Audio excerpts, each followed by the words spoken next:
I'm Claudia, 65 years old, and I've spent 30 years of my life saving money for my only daughter's dream wedding. I pledged $120,000 for the Paris celebration Margaret always wanted. Then the email arrived. "Mum, it's best you don't come. Your lack of French would embarrass me in front of Jean-Pierre's family."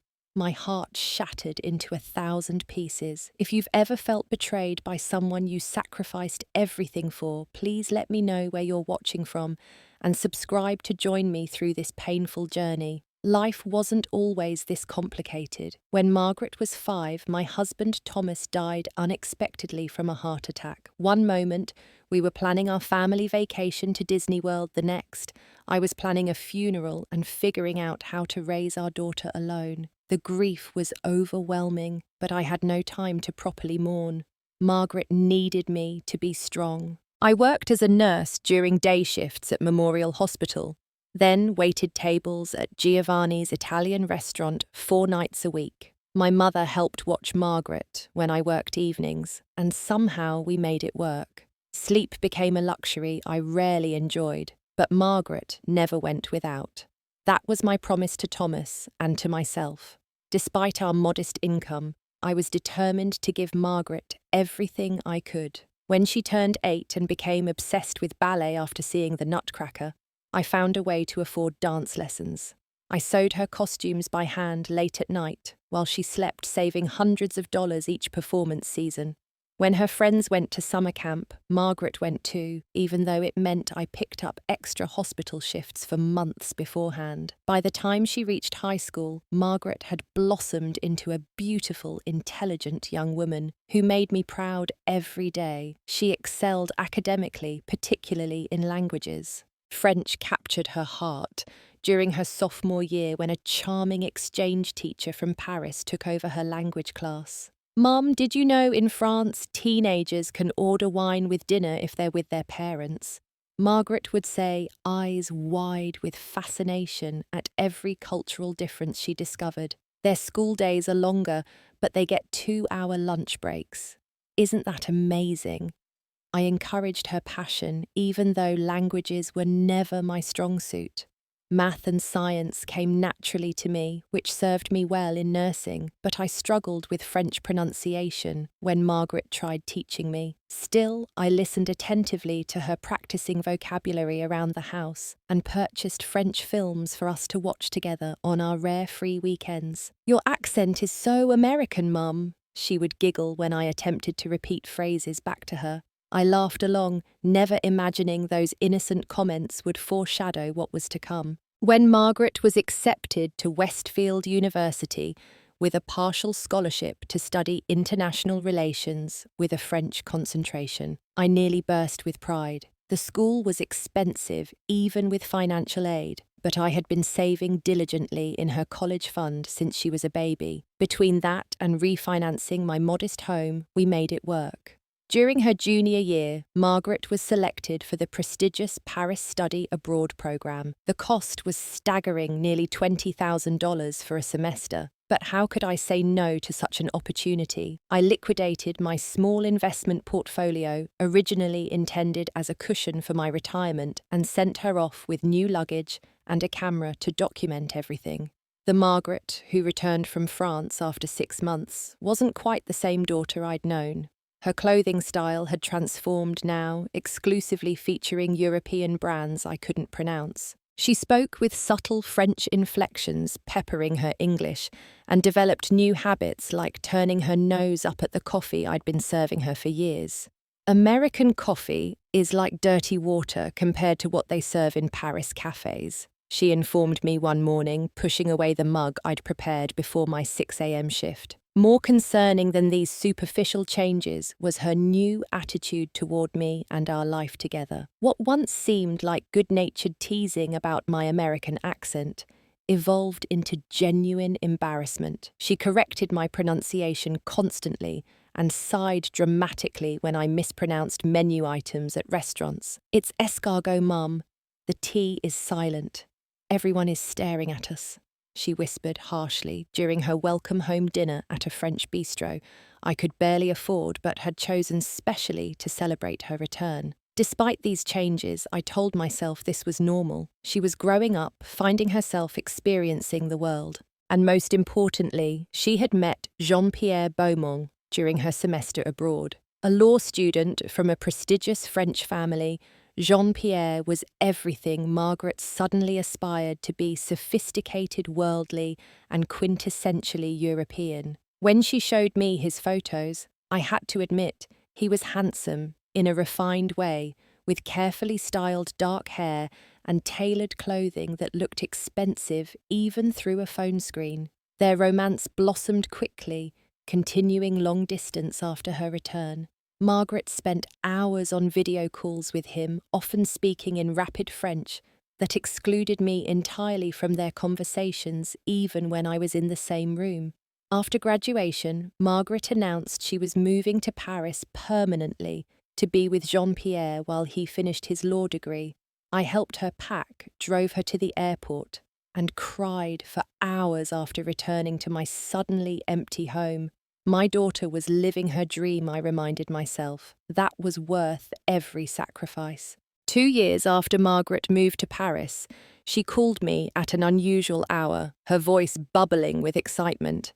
I fumbled for my phone in the darkness, concerned something was wrong. "Mum, Jean-Pierre proposed we're getting married," she practically squealed. My heart swelled with happiness for her. Despite the growing distance between us, I wanted nothing more than to see my daughter happy. "That's wonderful, sweetheart. I'm so happy for you. Tell me everything about how he proposed," I said, sitting up in bed and turning on my lamp, sleep forgotten. Margaret launched into a story about a sunset proposal at the Eiffel Tower, complete with champagne, and a photographer hiding nearby to capture the moment. As she talked, I could hear the joy in her voice, and for a moment it felt like we were close again. When she finished describing the ring, a family heirloom from Jean-Pierre's grandmother, I didn't hesitate to make the offer I'd been planning since she was a little girl. "Margaret, I want you to know that I've been saving for your wedding since you were born. I have $120,000 set aside for your special day. Whatever you dream of, we can make it happen." There was a pause on the line. "Really, Mum? That's so generous. Jean-Pierre and I were thinking of a Paris wedding. Nothing too extravagant, but something beautiful to blend both cultures." I swallowed hard. I had always imagined being deeply involved in wedding planning, shopping for dresses together, tasting cakes, and choosing flowers. With an ocean between us, I wasn't sure how that would work, but I pushed aside my disappointment. "Of course, sweetheart. Whatever you want. I can come to Paris for planning trips, or we can do video calls. I want to help however I can." In those early days, Margaret seemed grateful and included me in initial conversations. We had weekly video calls where she showed me potential venues and discussed colour schemes. I started researching flights, planning to visit Paris multiple times during the year-long engagement to participate in person. Then I received the first concerning email about 3 months after the engagement announcement. "Mum, Jean-Pierre's parents want to introduce us to their family's preferred wedding planner. She's done all the Beaumont family weddings and knows exactly which venues will provide the right atmosphere. I think we should go with her recommendation for the venue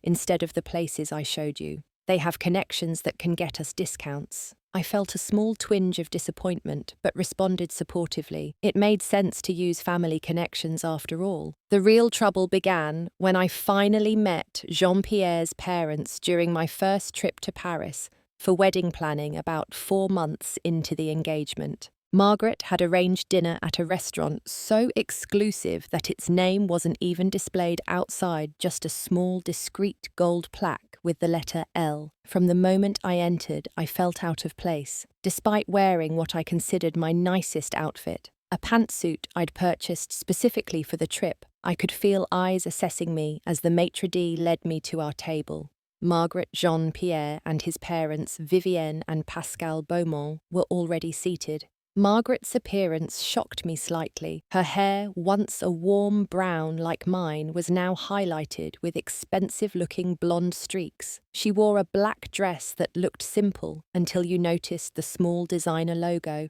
and the perfect tailoring. Jean-Pierre's parents looked like they had stepped out of a luxury magazine, both slim, impeccably dressed, with the confident posture of people accustomed to wealth. "Maman, this is my mother Claudia," Margaret said, standing to greet me with air kisses instead of our usual hug.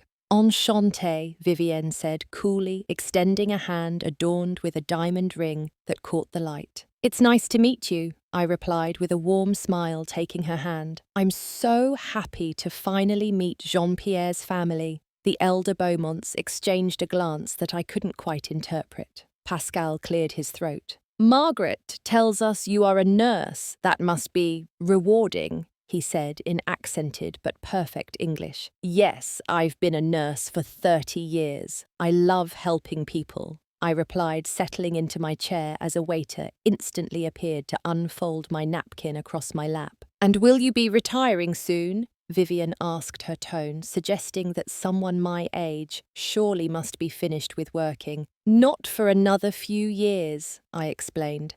"I need to build up my retirement fund a bit more after putting Margaret through university and saving for the wedding." Another glance between them, followed by raised eyebrows. The entire dinner continued in this vein. Every comment I made seemed to prompt some subtle reaction from the Beaumonts that made me feel increasingly self-conscious. When I used the wrong fork for my salad, Margaret shot me a mortified look. When I complimented the chef loudly enough for nearby tables to hear, Jean-Pierre winced visibly, trying to bridge the cultural gap I had spent weeks before the trip, learning some basic French phrases. When the waiter came to take our order, I carefully attempted to order in French. "Je voudrais le poulet, s'il vous plaît," I said, pronouncing each word with careful deliberation. The waiter looked confused, and Jean-Pierre quickly corrected my order in rapid French. Once he left, Margaret leaned over. "Mum, you're pronouncing it all wrong. It's embarrassing," she whispered. "I was just trying," I replied, hurt blooming in my chest. "Perhaps it's better to stick with English," Pascal suggested with a tight smile that didn't reach his eyes. I noticed Jean-Pierre and his father exchanging amused glances throughout the evening whenever I spoke. By dessert, I had grown quiet, speaking only when directly addressed. Margaret seemed relieved by my silence. When the check arrived, Pascal reached for it automatically, but I gently intercepted. "Please allow me. I'd like to treat everyone tonight," I said, pulling out my credit card. I had saved specifically for this dinner, wanting to make a good impression. "That's not necessary," Jean-Pierre said quickly. "In France, the host always pays." "But I'm the mother of the bride," I protested gently. "Traditionally in America, we're in France," Margaret cut in sharply. "We do things differently here." I retreated, wounded by her tone. Pascal took the check with a satisfied nod, as if order had been restored. Despite this difficult beginning, I remained optimistic. Surely, as we spent more time together planning the wedding, things would improve. I was determined to maintain a good relationship with the family my daughter was marrying into, regardless of our differences. But as the months progressed, I was increasingly sidelined in the planning process. Margaret scheduled dress shopping during weeks I couldn't possibly get time off work. Venue visits happened with only the Beaumonts present. When I offered suggestions based on American wedding traditions, they were quickly dismissed as too informal or not suitable for the setting. Still, I continued making regular deposits into the wedding account I had set up, transferring $40,000 as the initial payment when they secured the venue, a beautiful chateau outside Paris that cost more than my annual salary for a single day's rental. The real problems began 6 months before the wedding, when Margaret stopped including me in the weekly planning video calls entirely. Instead, I would receive occasional emails summarizing decisions that had already been made, often with invoices attached for my payment. "The venue has been changed," read one such email. "We found a more exclusive chateau that better suits the aesthetic we're going for. It's only $30,000 more than the original budget for the venue, but Jean-Pierre's family knows the owners, so we're getting a special rate." I called Margaret immediately after receiving this. Sweetheart, I understand wanting the perfect venue, but we agreed on a budget. I've already stretched myself thin to provide the $120,000. I can't just find another $30,000. Mum, this is my wedding day, Margaret replied, her voice taking on the impatient tone that had become increasingly common. It only happens once. Don't you want me to have the best day possible? Of course I do, but Jean-Pierre's family is contributing the flowers and the rehearsal dinner. They're doing their part. This venue is important to them too. It's where all their family friends got married. The manipulation worked. I agreed to take out a home equity loan to cover the additional costs, telling myself it was worth it to maintain peace and ensure my daughter's happiness. A month later, I discovered through social media that Margaret had gone dress shopping in Paris with Vivienne and 2 bridesmaids. My heart sank as I scrolled through photos of champagne toasts in a high-end boutique, Margaret beaming in a dressing room surrounded by people who weren't me. When I called to express my hurt feelings, Margaret seemed genuinely confused. Mum, it just made sense to do it here. Vivian knows all the best designers, and you wouldn't have been able to take enough time off work anyway. I would have found a way, I said softly. I've always dreamed of helping you choose your wedding dress. Well, it's done now, she replied briskly. The dress is perfect, 20,000 even, with Vivian's discount through her fashion industry connections. $20,000 for a dress I hadn't even seen her try on. I swallowed hard and asked her to at least send me photos. Of course not. It's bad luck for you to see it before the wedding day, she laughed, as if I had said something ridiculous. When I reminded her that traditionally that superstition applied to the groom, not the mother of the bride, she sighed heavily and changed the subject. By this point, I was spending hours on the phone with my best friend Barbara, expressing my growing concerns about Margaret's behaviour and the mounting wedding costs. Claudia, honey, she's using you as an ATM, Barbara said bluntly one evening as I cried over being excluded from yet another decision. When was the last time she asked about your life, your work, anything about you at all? I defended Margaret automatically, explaining the stress of planning a wedding across cultures and the pressure she must be feeling to impress her new family. But Barbara's words lodged in my mind, surfacing each time another email arrived with decisions made and bills to be paid. The final straw before the breaking point came when the save the date cards were mailed. I received mine in an elegant cream envelope with gold calligraphy addressed formally to Ms. Claudia Reynolds rather than Mum, or even my full name with my middle name as Margaret had always addressed cards to me in the past. Inside was a beautiful card entirely in French, which I couldn't understand without translation software. But what hurt most was the accompanying photos. Margaret and Jean-Pierre posed in front of Parisian landmarks, looking like models from a luxury magazine. What was notably absent were any photos that included me or any reference to Margaret's American family or background. When I called Margaret about this, she seemed irritated by my concern. Mum, the aesthetic needed to be consistent. We're having a French wedding. The photos with you didn't match the Parisian theme we're going for. But I'm your mother, I said, voice breaking slightly. Don't I deserve some acknowledgement in your wedding materials? You're being too sensitive, she replied dismissively. It's just photos on a card. You'll be at the wedding. That's what matters. Or so I thought. 3 weeks before the wedding, as I was finalising my travel arrangements and struggling through French language lessons in a last-ditch effort to better connect with the Beaumonts, I received the email that would change everything.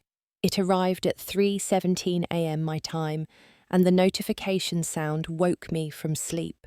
Dear Mum, it began with a formality that immediately set alarm bells ringing.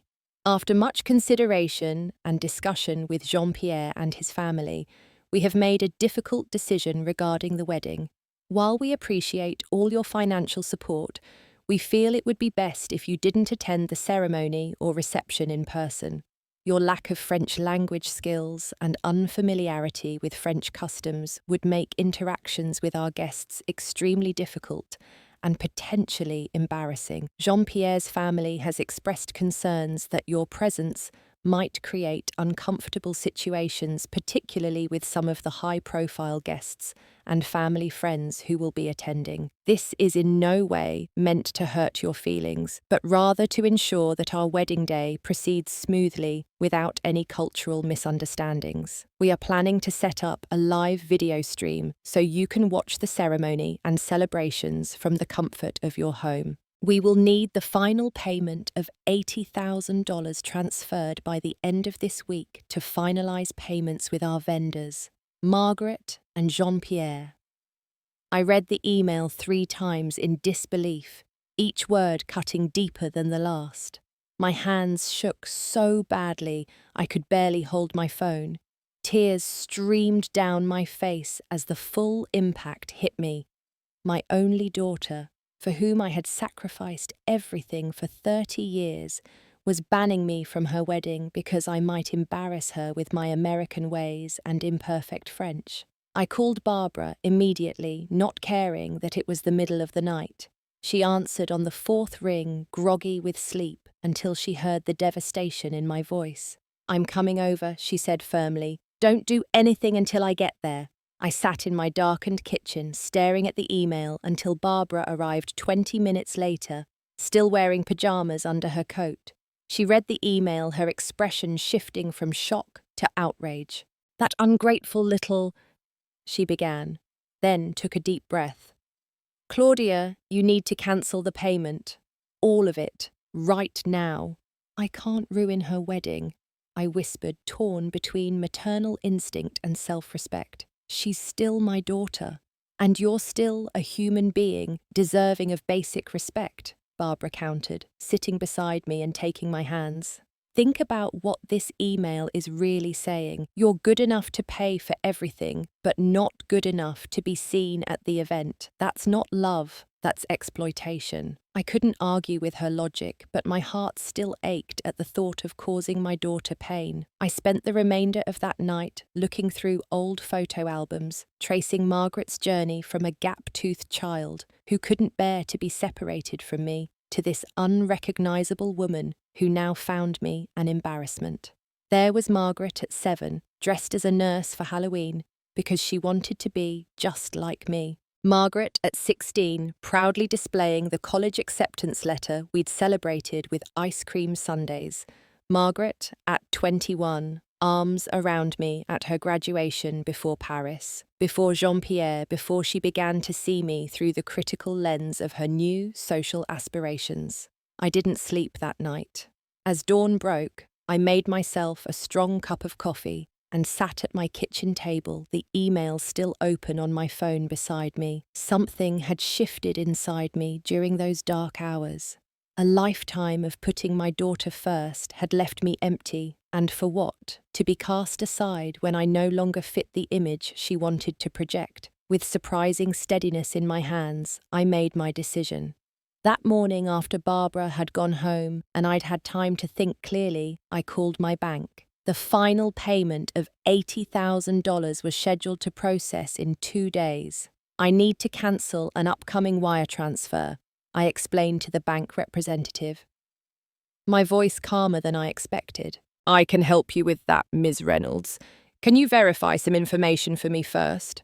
the representative asked. After confirming my identity, she located the pending transfer. "That's scheduled for Thursday, but it hasn't processed yet. I can cancel that for you right away. May I ask if there's a problem with the recipient?" "Just a change of plans," I replied, simply not wanting to share my heartbreak with a stranger. After hanging up with the bank, I called my friend Thomas, an attorney who had helped with my will and other legal matters over the years. I needed to know where I stood legally. Claudia wedding gifts, even monetary ones, are generally considered conditional gifts under the law, Thomas explained. Since the condition in this case, your attendance at the wedding, is being revoked by the recipient, you're within your rights to withhold the remaining funds. "What about the money I've already given?" I asked. "That's more complicated since it's already been spent. You could potentially pursue it legally, but that would mean suing your daughter. Is that something you want to do?" "No," I said quickly. I just need to know I'm on solid ground with this decision. With the legal implications clarified, I sat down to write my response email. I took my time deleting and rewriting several times. I wanted to be clear and firm, but not spiteful or cruel. After 2 hours of careful consideration, I sent my reply. Dear Margaret, I received your email regarding the wedding and have taken time to consider it carefully. Your words have hurt me deeply, but they have also helped me see our relationship with new clarity. For 30 years, I have put your happiness above my own in every decision I've made. I worked multiple jobs to provide opportunities for you, sacrificed my own dreams to fund yours, and have supported your choices even when they took you far from me. I did this out of love, never expecting anything in return except basic respect and inclusion in your life's important moments.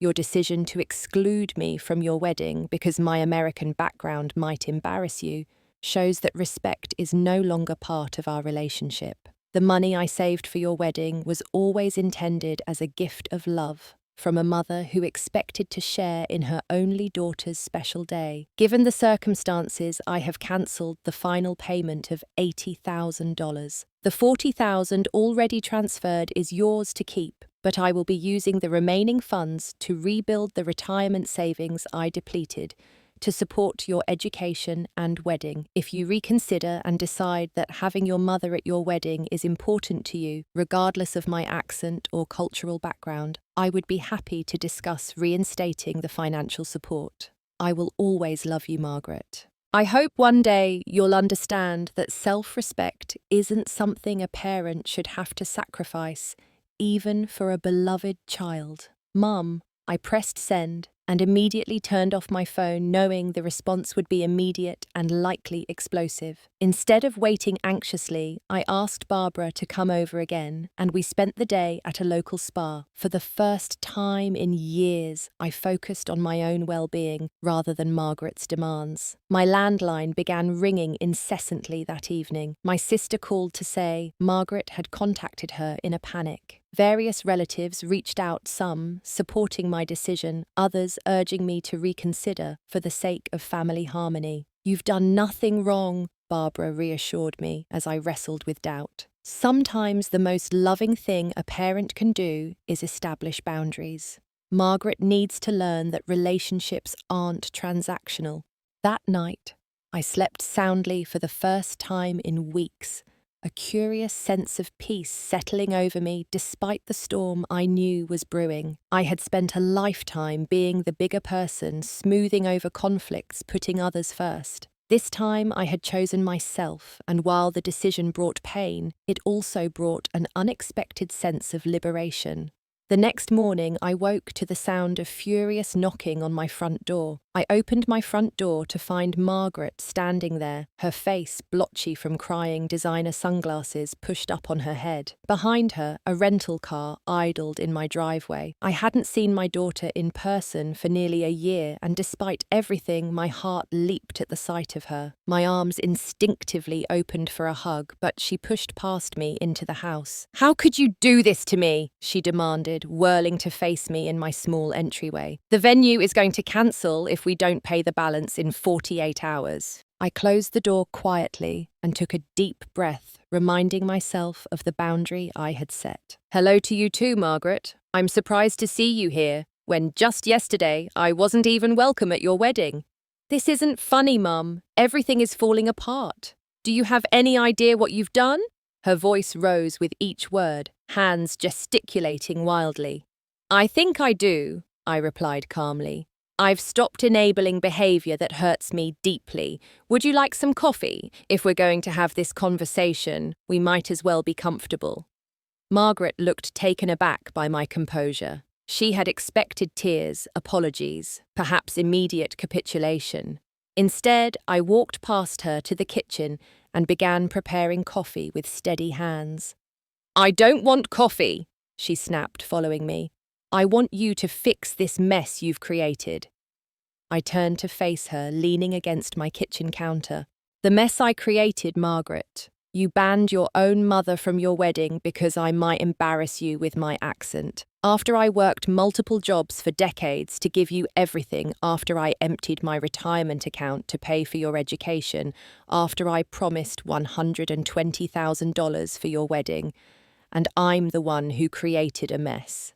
You don't understand the pressure I'm under, Margaret cried, dropping into a kitchen chair. Jean-Pierre's family has expectations. They move in important circles. His mother's best friend is a French senator's wife. And that justifies treating me like an embarrassment instead of your mother, I asked quietly. Would you have banned your father too if he were still alive because his accent wasn't perfect?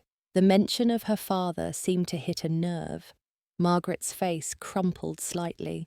Before she could respond, her phone rang.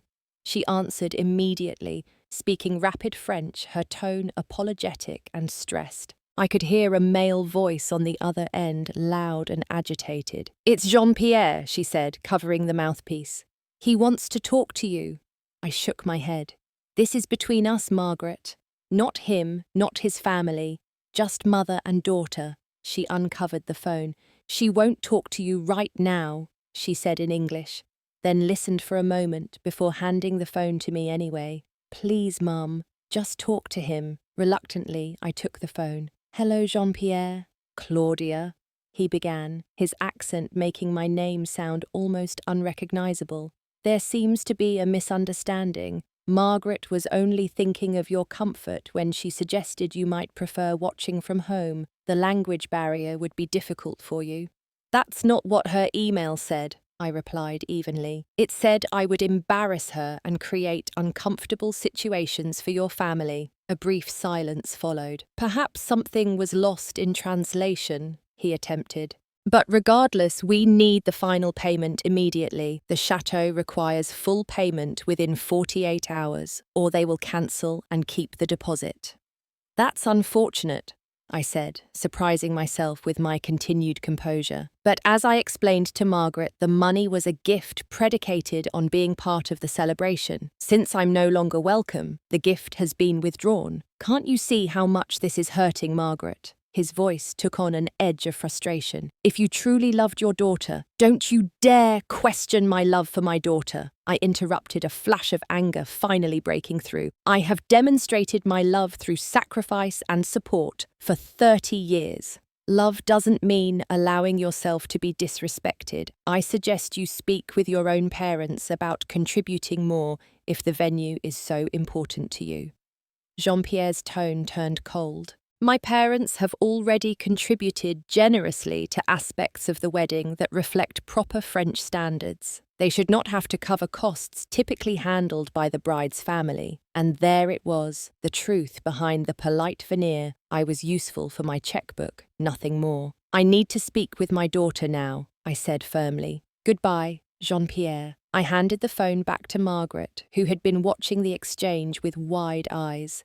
She took the phone and had a brief, whispered conversation before hanging up. His parents refuse to help, she said, her voice small. They say it's a matter of principle now, that the mother of the bride can't back out of financial obligations. Financial obligations, I echoed. Margaret, I promised that money as a gift, not as a contractual obligation, and gifts can be rescinded when they come with such hurtful conditions. But what am I supposed to do now? For the first time, she looked truly lost, like the little girl who used to come to me with scraped knees and broken toys, expecting me to fix everything. You have options, I said gently. You can find a less expensive venue. You can postpone until you save enough money yourselves. You can have a small ceremony now and a bigger celebration later. Or you can find a way to make me feel truly welcome at the event I'm paying for. Margaret's face hardened again. You're enjoying this, aren't you, watching me beg? The accusation stung. No, Margaret. This is breaking my heart, but sometimes love means setting boundaries even when it hurts. I raised you to be stronger and kinder than the person I received that email from. What happened to the daughter who used to value family above all else? She looked away, a flash of shame crossing her features. You don't understand what it's been like. Jean-Pierre's family, They're different from us. Old money, old traditions. I've been trying so hard to fit in to be accepted, at the cost of rejecting who you are, who I am. I didn't mean to hurt you, she whispered, the first genuine remorse I'd seen. I told them you weren't comfortable traveling, that you preferred staying in America. They already looked down on my background and I was scared. The admission hit me like a physical blow. You've been lying about me, making me smaller so you could appear more acceptable to them. Margaret nodded miserably. Jean-Pierre would make these little comments about Americans, and his mother would ask these probing questions about my upbringing. I started changing details, then bigger things. It was easier than defending our life every time. I sat down across from her, suddenly tired. So where does that leave us? Are you ashamed of being half American? Ashamed of being raised by a nurse who worked herself to exhaustion to give you opportunities? No, she said quickly, then paused. I don't know. Sometimes. It's complicated. We sat in silence for a long moment, the weight of her honesty hanging between us. Finally, Margaret spoke again. I need the money, Mum. Please. Everything will fall apart without it.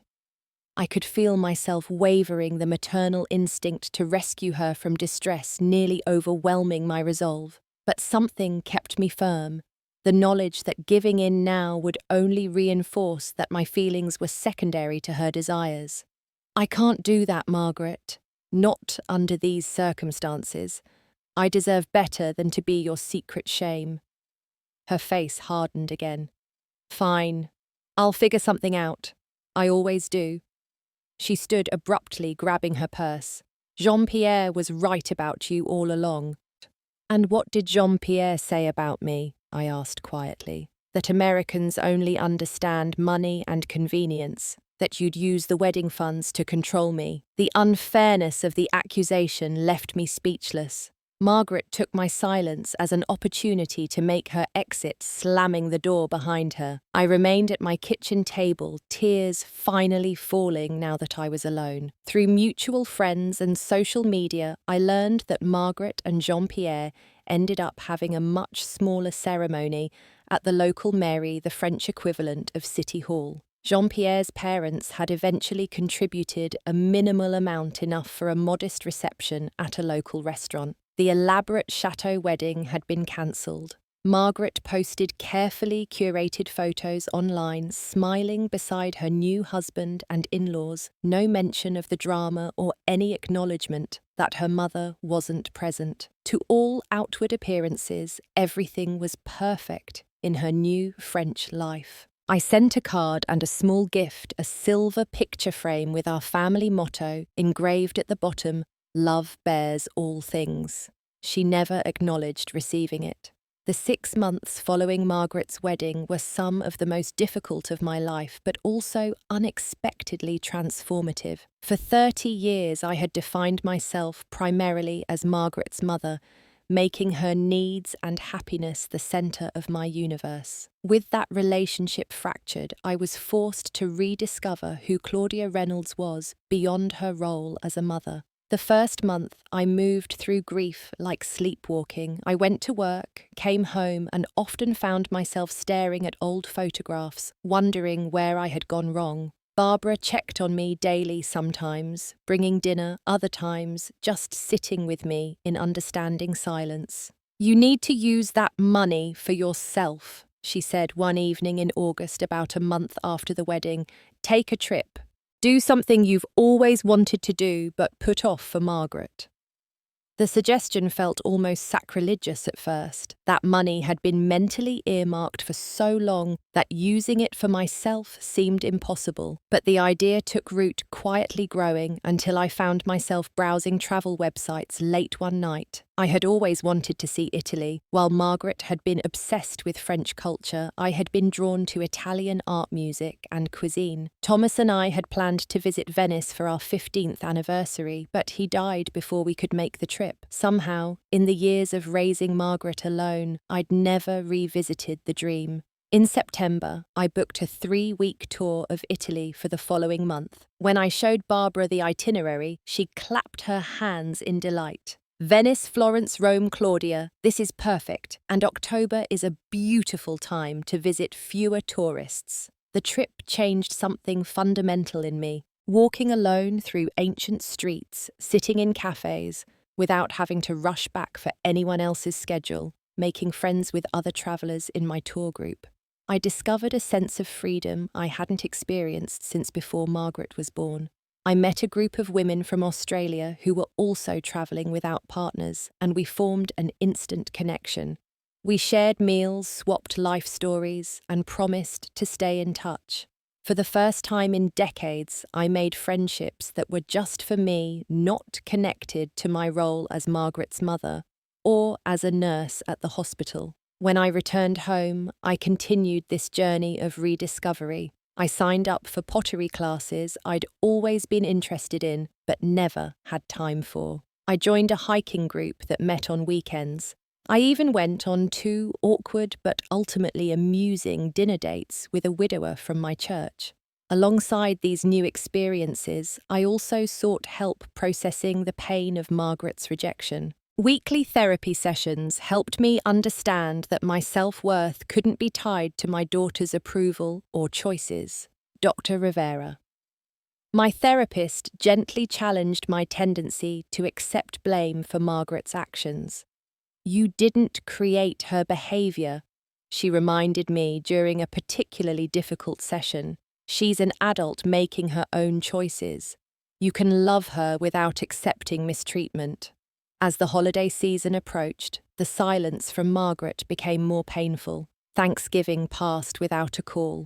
I set a place for her at the table out of habit, then cried when I realised what I'd done. For Christmas, I mailed a card and small gift to her Paris address, not expecting acknowledgement, but unable to break the habit of 3 decades. December 25th came and went without contact. I spent the day with Barbara and her family, forcing smiles and excusing myself occasionally to compose myself in private moments of grief. The new year arrived and I made resolutions focused on continued healing and self-discovery rather than reconciliation fantasies. Then, in mid-January, an unexpected email arrived from Margaret. "Dear Mum," it began, the formality reminiscent of the email that had started our estrangement, but somehow softer in tone. "I've been thinking about you a lot lately. The holidays without you were harder than I expected. Things with Jean-Pierre's family haven't been what I hoped. Despite all my efforts to fit in, I still feel like an outsider. His mother corrects my French accent the same way she accused me of correcting yours. The irony isn't lost on me. Marriage is more difficult than I anticipated. Jean-Pierre works constantly, and when he's home, he's critical of things I thought wouldn't matter. The way I load the dishwasher, how I pronounce certain words, the American habits I can't seem to break. Last week, I found the silver frame you sent as a wedding gift, still in its box in a closet. Jean-Pierre had hidden it away, saying it didn't match our decor. Seeing our family motto engraved on it broke something in me. I realised how much of myself I've been hiding and changing, and for what? For people who will never fully accept me anyway. I miss you, Mum. I miss your unconditional love. I miss how you always made me feel like enough exactly as I am. I'm so sorry for the horrible things I said and did. I understand if you can't forgive me, but I needed you to know that I recognise how deeply I hurt you, and I regret it with all my heart. Love, Margaret. I read the email multiple times, emotions swirling through me like autumn leaves in a storm. There was vindication, yes, but also deep sadness for my daughter's unhappiness and a cautious flicker of hope for reconciliation. I waited 2 days before responding, using the time to process my feelings with Dr. Rivera and ensure my reply came from a centered place, rather than reactive emotion. "Dear Margaret," I wrote finally. "Thank you for your email. It took courage to reach out and acknowledge the hurt that's passed between us. I've missed you too, more than I can adequately express in words. These past months have been a journey for me as well. I've been learning to value myself independently of my role as your mother, though that role will always be precious to me. I've travelled, made new friends, and begun building a life that brings me joy. I would like us to rebuild our relationship, but it needs to be on different terms than before. I cannot and will not be someone you're ashamed of or hide away. I'm proud of who I am, including my American accent and background. Any relationship moving forward must include mutual respect and acceptance. If you'd like to talk further, perhaps we could arrange a video call soon. I'd like to see your face again. With love, always, Mum. Margaret's response came within hours, agreeing eagerly to a video call the following weekend. When her face appeared on my screen that Saturday morning, we both burst into tears at the sight of each other. The conversation was awkward at first, filled with hesitations and careful word choices, but gradually the dam broke and words began flowing more naturally.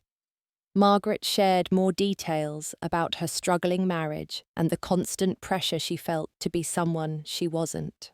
I didn't realize how much I was changing myself until I was unrecognizable, she admitted. Sometimes I look in the mirror and wonder who that person is staring back at me. I understand that feeling, I said gently, but it's never too late to find yourself again. We agreed to weekly video calls, rebuilding our connection one conversation at a time. 3 months later, Margaret suggested visiting me in person. Just me, she clarified, not Jean-Pierre. I need some time in America remembering who I really am. The day I picked her up from the airport was both terrifying and exhilarating. Would we connect in person, the way we had begun to do virtually? As she emerged from the arrival gate, looking both sophisticated in her French clothing, yet somehow younger and more vulnerable than I remembered, I held my breath. She spotted me and froze momentarily. Then, dropping her carry-on bag, she ran the last few steps and threw her arms around me, sobbing against my shoulder, like she used to do as a child after a nightmare. "I'm sorry, Mum,"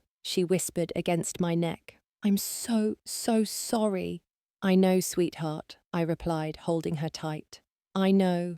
That week together was healing in ways I hadn't dared hope for. We visited her favourite childhood places, cooked meals together, and had long, honest conversations about the past and future. Margaret opened up about her marriage troubles, her disillusionment with the life she'd thought she wanted, and her uncertainty about what came next. "I enabled some of your behaviour," I admitted during one particularly raw conversation.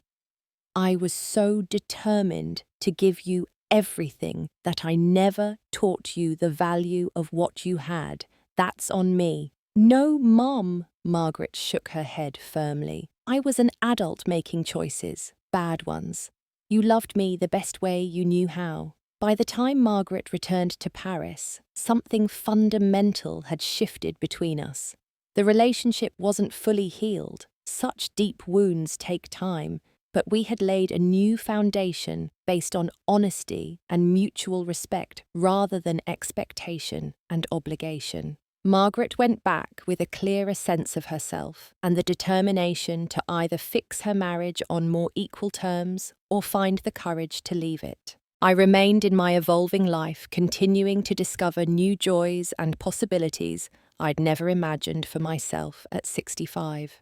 Sometimes the greatest love we can show our children isn't giving them everything they want, but showing them that self-respect isn't negotiable even for those we love most dearly. And sometimes the most precious gift we can give ourselves is the recognition that our value extends far beyond the roles we play in other people's lives. Life continues to unfold in unexpected ways. Margaret and I are rebuilding slowly, one honest conversation at a time. I've learned that love doesn't require sacrifice of self-worth, and boundaries aren't walls, but healthy foundations for authentic relationships. Have you ever had to make a difficult decision between keeping the peace and standing up for yourself? How did you find the strength to choose self-respect even when it hurt? Please share your experiences in the comments below. And don't forget to like and subscribe if this story resonated with you. Your support helps me continue sharing these life lessons that took me 65 years to learn. Thank you for joining me on this journey of healing and rediscovery.